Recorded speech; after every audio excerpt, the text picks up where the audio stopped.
Hello दोस्तों, मैं ऋषि दुबे आपका अपने चैनल हेलो एग्ज़ाम में बहुत बहुत स्वागत करता हूं। आप सभी जानते हैं कि हम लोग प्रारंभिक अर्हता परीक्षा पेट की तैयारी कर रहे हैं। तो उसके संदर्भ में हमारी ये तीसरी क्लास है हिंदी की। हमने 2 क्लासों में इससे पूर्व संधि पढ़ा। संधि में जो हमारी स्वर संधि है उसको पढ़ा हमने एक लेक्चर में। दूसरे में हमने व्यंजन संधि के बारे में बात करी। और आज हम लोग तीसरे लेक्चर में अपनी लास्ट संधि का जो तीसरा भाग है विसर्ग संधि, उसके बारे में हम आपसे चर्चा करेंगे। तो आइए शुरू करते हैं। हम लोग जानते हैं क्या है विसर्ग संधि, उसके बारे में पढ़ते हैं। ठीक है, तो देखिए क्या है विसर्ग संधि, आइए जानते हैं। विसर्ग संधि संधि का तीसरा भाग है, आपको मैंने बताया था। इससे पहले जो 2 लेक्चर मैंने लिए हैं उसमें आपको ऑलरेडी मैं स्वर संधि और व्यंजन संधि कंप्लीट करा चुका हूँ। आपको अगर एक बार में वीडियो समझ में ना आया हो तो एक या एक से अधिक बार, आप एक बार में समझ नहीं आया तो जाहिर सी बात है आपको दूसरी या तीसरी बार में आपको बिल्कुल समझ में आ जाएगा। जैसे पैनिक होने की ज़रूरत नहीं है, आप जितना मैं पढ़ाया हूँ सिर्फ उतना पढ़ लीजिए, आपका काम ईजिली हो जाएगा। ठीक है ना, इससे ज़्यादा बिना टेंशन का कोई टेंशन नहीं लेनी है। तो आइए शुरू करते हैं हम लोग ये तीसरा भाग संधि का, जो कि हम विसर्ग संधि के नाम से जानते हैं। तो जानते हैं क्या है विसर्ग संधि। विसर्ग के साथ स्वर या व्यंजन के संयोग से जो विकार उत्पन्न होता है उसे विसर्ग संधि कहते हैं। दूसरे शब्दों में जब विसर्ग के साथ स्वर या व्यंजन वर्ण की संधि होती है तो उसे विसर्ग संधि कहा जाता है। ठीक है, बात समझ में आई? नहीं आई? ठीक है, दोबारा समझिए। विसर्ग के साथ स्वर या व्यंजन के संयोग से, ठीक है ना, हम लोगों ने पढ़ा था स्वर में उसकी डिफिनेशन पढ़ी थी, उसके बाद हमने व्यंजन में पढ़ा था। अब इसी तरीके हमारी विसर्ग संधि की डिफिनीशन है, इसको हम लोग ध्यान रखेंगे क्योंकि कभी कभी क्या होता है सीधे क्वेश्चन में, एग्जाम में क्वेश्चन आता है कि विसर्ग संधि, निम्न में से विसर्ग संधि किसे कहते हैं। तो उसमें आपकी एक डिफिनेशन ये दिया होगा कि विसर्ग के साथ स्वर या व्यंजन के संयोग से जो विकार उत्पन्न होता है उसे विसर्ग संधि कहते हैं। जब हम लोग को ये मालूम होगा तो हम लोग उसको टिक कर देंगे। ठीक है, तो इसलिए हमें जो है तीनों संधियों की डिफिनीशन जरूर याद रखना है। ठीक है ना, तो ये हमारी ये डिफिनीशन है। ठीक है ना, तो विसर्ग के साथ स्वर या व्यंजन के संयोग से जो विकार उत्पन्न होता है, ठीक है ना, उसे विसर्ग संधि कहते हैं। दूसरे शब्दों में मैंने इसे अपनी भाषा में लिखा है कि जब विसर्ग के साथ स्वर या व्यंजन वर्ण की संधि होती है, यानी संधि मीन्स जुड़ाव होता है, तो उसमें उसे विसर्ग संधि कहा जाता है। ठीक है, अब देखिए इसको आइए हम लोग एग्जाम्पल के माध्यम से समझेंगे कि आखिर क्या होता है। अब देखिए एग्जाम्पल में क्या है दिया हुआ है, निराशा। ठीक है ना, नी प्लस राशा। अब ये देखिए विसर्ग क्या है, ये जो हमारी ये मात्रा यही विसर्ग है। ठीक है ना, तो देखिए विसर्ग है नी प्लस आशा, क्या बन गया? निराशा। अभी हम लोग इसका देखिए इसमें भी रूल्स हैं, जैसे हमारे व्यंजन संधि में जो रूल थे उसी तरीके इसमें भी कुछ रूल्स हैं इंपॉर्टेंट। हम लोग वही इंपॉर्टेंट रूल की ही बात करेंगे इसमें, मतलब फालतू के उधर नहीं पढ़ेंगे हम लोग, सिर्फ पॉइंट टू पॉइंट पढ़ेंगे। ठीक है ना, तो हम लोग के जो पहला एग्जाम्पल आपने देखा निराशा हुआ। दूसरा एग्जाम्पल है कि दु प्लस दशा। दु, ये देखिए इसको दु पढ़ेंगे, देखिए हालत, ये मतलब ये विसर्ग है। ठीक है ना, तो ये विसर्ग है, इसके साथ देखिए किसका किसका हो रहा है? व्यंजन का। द क्या है? व्यंजन है ना हमारा। देखिए ये स्वर था हमारा आ, ये व्यंजन है।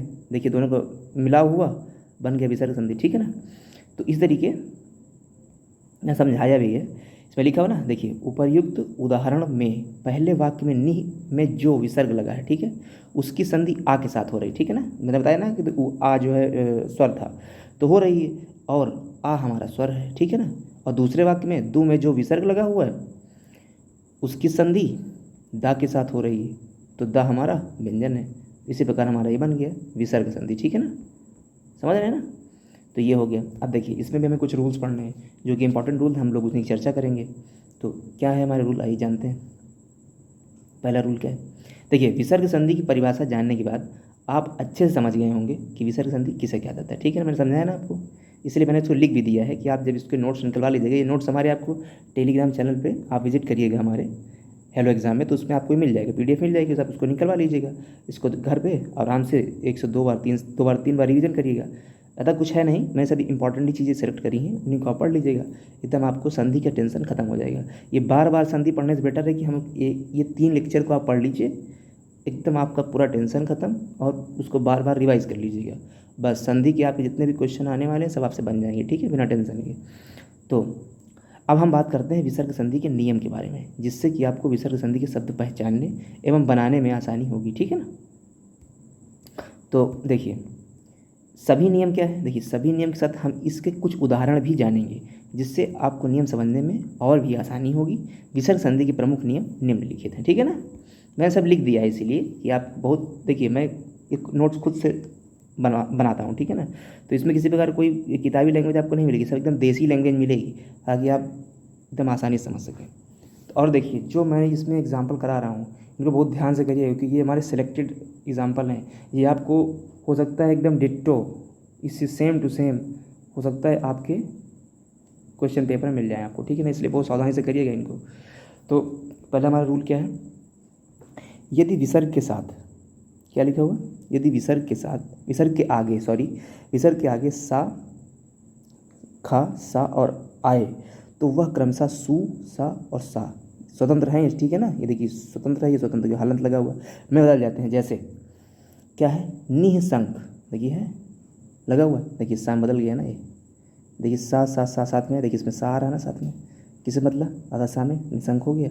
दुःशासन, देखिए विसर्ग है ये, सा के साथ इसका मेल हुआ, दुःशासन, देखिए बन गया ना, आधा सा पहले आ गया, ठीक है ना। मैंने आपको बताया ना कि सब आप देखिए व्यंजन संधि और विसर्ग संधि में आप जितना परिभाषा पढ़ेंगे आपको उतना ही समझ में आएगा वो, ठीक है ना। तो इसलिए परिभाषा पढ़िए, नियम पढ़िए, एकदम आपको कंठस्थ हो जाएगा, विश्वास मानिए, ठीक है ना। निसंदेह है, देखिए नी उपसर्ग, वो सॉरी विसर्ग आया, सा के साथ उसका मिलन हुआ, निसंदेह, ठीक। ये तरीके आप देखिए, निसंग को निसंग हो गया, नि शब्द को निशब्द हो गया, ठीक है ना। इसको आप दोबारा खुद से पढ़िएगा, इसे एकदम ईजी भाषा में लिखा है रूल, इसीलिए कि अगर आप घर में पढ़ेंगे तो एकदम आसानी से पढ़ लेंगे बिना टेंशन के, ठीक है ना। अब देखिए दूसरा नियम हमारा क्या, यदि विसर्ग से पहले छोटी ई या छोटा ऊ हो और बाद में रा आए तो विसर्ग का लोप हो जाएगा, यानी लोप मतलब गायब हो जाएगा, और ई तथा ऊ दीर्घ ई और ऊ में बदल जाएंगे। जैसे देखिए अब ये नी है, र के साथ इसका मिलन हुआ तो ये देखिए लोप हो गया, नीरव हो गया, ठीक है ना। निह रोग, ऐसे देखिए पढ़ेंगे निह, फिर ये रोग हो गया, लेकिन अब देखिए इसमें लोप हो जाएगा तो नी रोग हो जाएगा, है ना। देखिए विसर्ग है, रा के साथ आया, नीरस लोप हो गया, नीरस हो गया, बस आपको यही ध्यान रखना है, ठीक है ना। बहुत आसान है, बहुत इजी है। आप इसके मैं नोट्स आपको वहाँ मिल जाएंगे, आप उससे निकलवा कर बिल्कुल पढ़िएगा आराम से, सब कुछ समझ में आएगा। देखिए तीसरा नियम क्या है, यदि विसर्ग के बाद चा, छा, टा, ठा तथा ता ये था आए तो विसर्ग क्रमशः सा सा में बदल जाते हैं, ठीक है ना। अब देखिए कैसे बदलते हैं, इसको एग्जाम्पल में समझ लीजिए। लिखा हुआ नी, देखिए नी विसर्ग हुआ, ता हुआ, किसमें बदला, देखिए सैम बदला ना, निस्तार।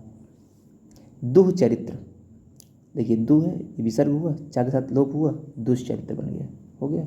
नि विसर्ग है, छा के साथ आया, निश्छल, देखिए ये विसर्ग है, टा के साथ आया, धनुष्टंकार।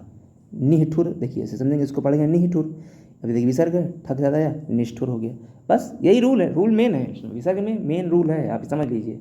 संधि मतलब रूल आपको आते हैं, संधि आपको आ जाएगी। और अगर रूल आपको एक बार माना कि आपको दिक्कत हो रही है रूल पढ़ने में, तो मैंने क्या कहा आपको, कल बताया मैंने पिछले लेक्चर में, यही बात बताई आपसे कि उसको इतनी बार प्रैक्टिस कर लीजिए ना कि जैसे ही क्वेश्चन देखिए आपके अंदर मन से आवाज़ आ जाए कि अरे यार ये है तो ये हो जाएगा, बस तुरंत, किसी अदर ऑप्शन को आपको ढूंढना ही ना पड़े।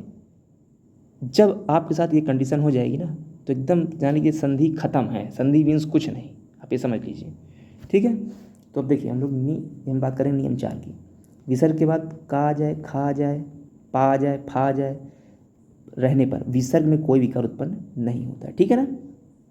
अब देख कैसे देखते हैं, देखिए दिखा हो, देखिए विसर्ग है, इसका का आया, कुछ हुआ, कुछ नहीं हुआ, सेम लिख दिया गया प्रातः काल।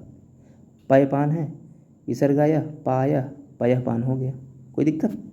अंतः दे विसर्ग है, का आया, अंतःकरण हो गया, क्या दिक्कत है, कुछ भी दिक्कत नहीं। आप नियम याद रखिए, आसानी से करेंगे, ठीक है ना। देखिए नियम 5 हमारा क्या कहता है, नियम 5 हमारा ये कह रहा है बॉस, यदि विसर्ग से पहले आ या बड़ा आ को छोड़कर कोई स्वर हो और बाद में वर्ग के तृतीय, चतुर्थ और पंचम वर्ण अथवा या, रा, ला, वा में से कोई वर्ण हो तो विसर्ग रा में बदल जाता है। जैसे मैंने आपको बताया था ना कि वर्णमाला में आप लोग एक बार प्रयास करिए, खुद से पढ़ने का प्रयास करिएगा कि हमारे जो ये जो पहला वर्ण, द्वितीय वर्ण, तृतीय वर्ण जो है ना, इनको जरा पढ़ लीजिएगा, आपको तो आपको आसानी रहेगी समझने में कि तृतीय, चतुर्थ और पंचम वर्ण क्या है ना। तो जो हमारे, तो इसको आप वर्णमाला में पढ़ लीजिएगा, ठीक है ना। देखिए मैं समझा दे रहा हूँ आपको, से ये एग्जाम्पल है हमारा दुह निर्वार, ठीक है। देखिए विसर्ग है, ना के साथ दुर्निर्वार हो गया, बन गया ना। तो रा में देखिए बताया था ना कि या वर्ग के तृतीय, चतुर्थ और पंचम वर्ण अथवा या, रा, ला, वा में से कोई वर्ण होगा तो वो रा में बदल जाएगा। अब देखिए है ना है किसी, ये पंचम वर्ण है कि नहीं, देखिए हमारे डिफिनीशन में लिखा हुआ पंचम वर्ण, पंचम वर्णाक्षर शब्द हुआ, दुर्निर्वार हो गया।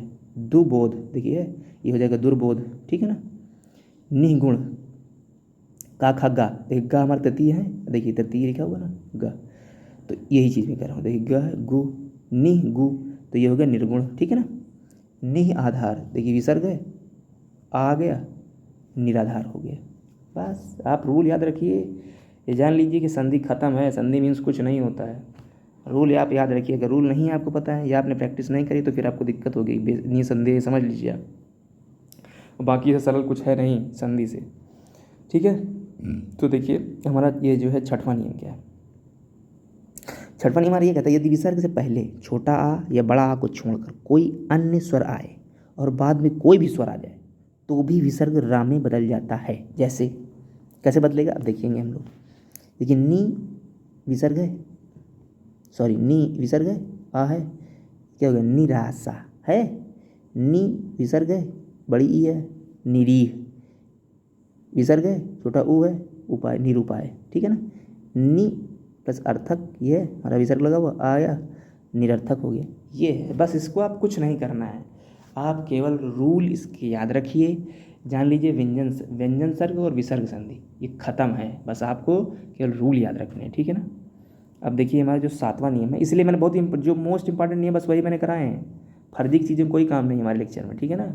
और मैं फर्जी चीज़ों में मैं विश्वास भी नहीं रखता हूँ, ये भी आप समझ लीजिएगा। जो आपको मिलेगी सिलेक्टेड चीज़ मिलेगी हमारे यहाँ पे।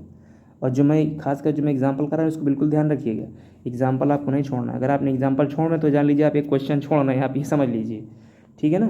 तो देखिए नियम सातवां क्या है हमारा, यदि विसर्ग से पहले आए और बाद में या रा ला और वाह या हाय तो विसर्ग का लोप हो जाता है तथा विसर्ग ओ में बदल जाता है। कैसे देखते हैं हम लोग। देखिए ना है विसर्ग आया, वाह के साथ इसका आया वाह, ये देखिए वाह है ना, तो देखिए पढ़ाया हुआ है या रा ला वाह है, फिर देखिए मनोविकार हो गया, ओ बदल गया ना, देखिए ओ बदल ना, ये देखिए मनो हो गया। अब इससे मन हरत है, विसर्ग है, रा आया, मनोरथ हो जाएगा, देखिए मनोरथ हो गया। इधर पुरोहित है, ये आया ही, हा है पुरोहित, मनहरम मनोरम हो गया। बस ध्यान रखिए, इस मैंने बताया ना, केवल रूल संधि में व्यंजन और विसर्ग में केवल आपको रूल याद रखना है, एकदम आसानी से इजी तरीके से आप सॉल्व कर लेंगे, ठीक है ना। अब हमारा ये लास्ट नियम है, ठीक है ना, इसको हम लोग पढ़ते हैं। यदि विसर्ग से पहले छोटा ई या ऊ आए और बाद में फा का खा पा फा में से कोई वर्ण आए तो विसर्ग शा में परिवर्तित हो जाता है। कैसे परिवर्तित होगा हम लोग एग्जाम्पल में देख लेते हैं। अब देखिए क्या है, निष्कर्म, का आ गया ना विसर्ग साथ में, निष्कर्म हो गया। निकाम विसर्ग है, साथ में का आया, निष्काम हो गया। निकरुण, ठीक है ना, विसर्ग है, का आया, निष्करुण। निपाप, तो ये निष्पाप हो जाएगा। निकपट, निष्कपट हो जाएगा। नि के साथ देखिए फा आ गया ना, यहाँ पे क्या हो गया, निष्फल हो गया।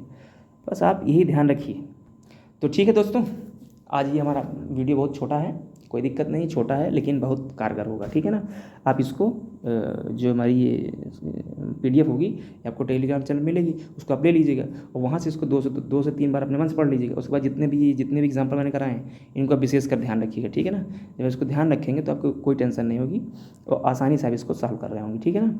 और ये हमारी सीरीज लगातार चलती रहेगी, आपको पेट तक मैं इसी प्रकार डेली आपको हो सकता है हो सकता है कभी कभी एक दिन का गैप हो जाए, बाकी आपको ये हमें मुझे डेली मिलती रहेगी। और हाँ, खास बात ये है कि जो मेरा अगला वीडियो आएगा उसमें आपको उस वीडियो को आपको बिल्कुल नहीं मिस करना है, आपको उसको देखना ही देखना है। इसलिए क्योंकि उसमें मैं PYQ कराऊंगा, PYQ मतलब प्रीवियस ईयर क्वेश्चन, और उसमें जितने भी आयोग ने क्वेश्चन पूछे हैं संधि से उस सब में, जितने भी लोअर मेंस में या लोअर प्री में, आपका लेखपाल में, चकबंदी में, और जितने भी क्वेश्चन आए हैं बहरहाल जो मंडी परिषद का एग्ज़ाम हुआ था उसमें, जो अभी फ़िलहाल जो एग्ज़ाम हुए हैं ट्यूबवेल ऑपरेटर वगैरह सबके, तो इसमें जो हिंदी में जो संधि आया है पोर्सन, उस संधि के जितने भी क्वेश्चन है और जो हमारे पेट हुए उसका जो क्वेश्चन है, मैं इतने क्वेश्चन आपको करा दूंगा ना कि जान लीजिए वही से क्वेश्चन में आपको मिल जाएगा, ठीक है ना।